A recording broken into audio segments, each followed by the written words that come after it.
नमस्कार, मी करणार आहे आंबाड्याची भाजी। मुठभर ज्वारी घेतली आणि ती मिक्सरवर मी बारीक केली। ते आपण पाकडून घेणार आहोत।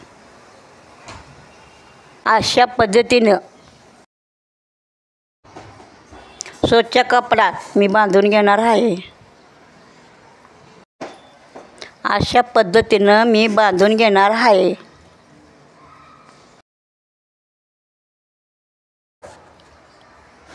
बांधून झाल्यानंतर आपल्याला शिजत ठेवायचे आहे। आंबाड्याची भाजी मी आता चिरून घेणार आहे। मी अशा पद्धतीनं मी चिरून घेणार आहे। तुम्ही बघू शकता। चिरून झाल्यानंतर 10 मिनिटं मी शिजत ठेवणार आहे। हे बघा, अशा पद्धतीने बारीक केलेली ज्वारी मी शिजत ठेवणार आहे। 10 मिनिटं मी शिजत ठेवणार आहे। त्याच्यानंतर त्याच्यावर थाटी झाकून ठेवायची। अशा पद्धतीनं त्याच्यासाठी आपल्याला लागणारा आहे चेचलेलं लसूण, मीठ आणि मिरच्या। इथं आपली भाजी शिजवून झालेली आहे। ही गरम आहे, त्यात मी पाणी साधं ओतणार आहे। ज्वारी साईडला काढून मी पिळून घेणार आहे। तुम्ही पाहू शकता मी कशा पद्धतीनं केलेली आहे। तुम्ही बघू शकता, अशा पद्धतीनं मी पिळून घेणार आहे। हे बघा, असं मी पिळून घेणार आहे। अशा पद्धतीनं सगळंच मी पिळून घेणार आहे। अशा पद्धतीनं पिळून घेतल्यानंतर आंबटपणा कमी येतोय।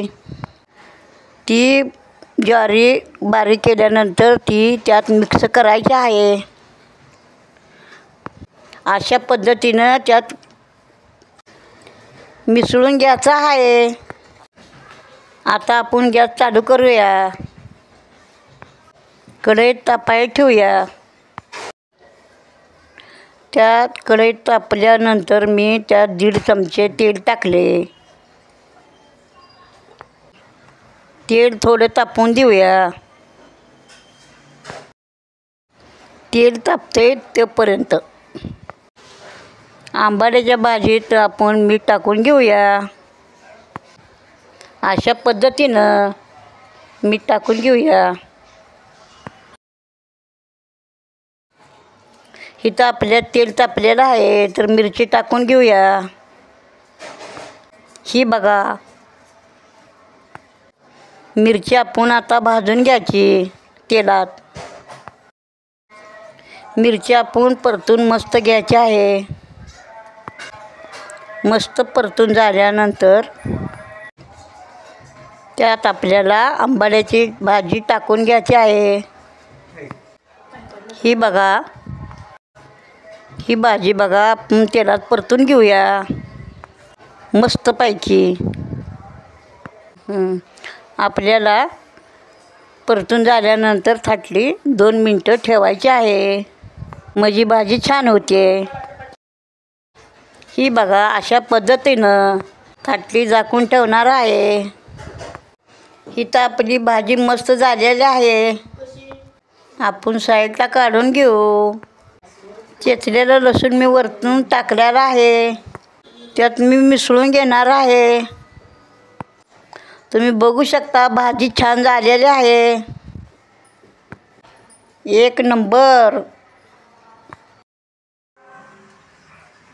ही आंबाड्याची भाजी आहे, मी खाऊन जाऊचे। मी खाल्ली, मस्त झाली आहे। तुम्ही पण करून बघा। लाईक करा, सबस्क्राईब करा, शेअर करा।